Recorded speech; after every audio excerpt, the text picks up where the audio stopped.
Ward number 13 માં Nitinbhai રામાણીની ticket કોપાણી છે, તો એને ટિકિટ ફરીથી આપવા માટે આખા વોર્ડ નંબર 13 નો આગ્રહ છે કે એ અમારા 24 કલાક કામ કરે છે અને અડધી રાતે તમે ઉઠાડો તો નીતિનભાઈ ઉઠીને તમારું કામ કરવા આવે છે, તો એને ટિકિટ કેમ નહીં? એટલે બધાનો આગ્રહ છે કે તમે એને ટિકિટ આપો. જો 7 નંબરમાં ટિકિટ ફરીથી રિફ્રેશ થતી હોય તો 13 નંબરમાં કેમ નહીં? અને 24 કલાક 108 તરીકે પણ કામ કરે છે, તો નીતિનભાઈને કેમ કાપવામાં આવ્યા? બીજા કોઈ કેમ ન કાપે? એને નવા આવીને શું અમારા વોર્ડમાં કામ કરી દેશે? નીતિનભાઈ રામાણીને આપો ટિકિટ આપો.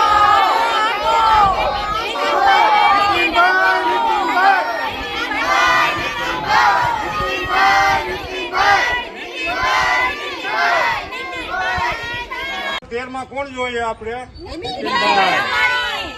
વોર્ડ નંબર જો 13 ની અંદર બદલી કરવામાં ગમે એમ કરીને આવે, વોર્ડ નંબર 7 ની અંદર જો જાની સાહેબની ઉતારી અને શુક્લા સાહેબને જો લેવામાં આવતા હોય તો વોર્ડ નંબર તેમાં કેમ નહીં? દબંગ એવી સાપ છે, કામમાં 108 જેની દબંગ સાપ છે, બરાબર. જો કોંગ્રેસમાંથી જો તમે ચૂંટણી પાછી એમાં લઈ આવીને જો લડાવી શકતા હોય તો આને કેમ અત્યારે તમે ન લઈ ગયો ને? ટોટલ એની 2 ટર્મ થાય છે અને આમ ગણો તો 2.5 ટર્મ થાય છે.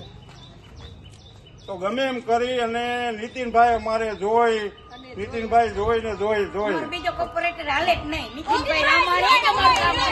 નીતિનભાઈ રામાણીને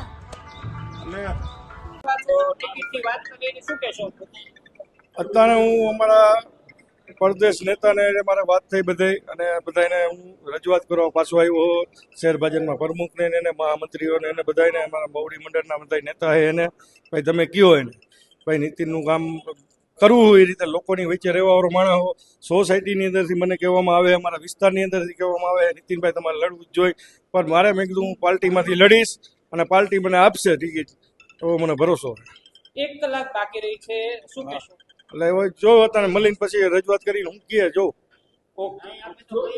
ના તોય પાર્ટી લાઈનમાં લઈને કામ કરવાનું છે. ઓકે.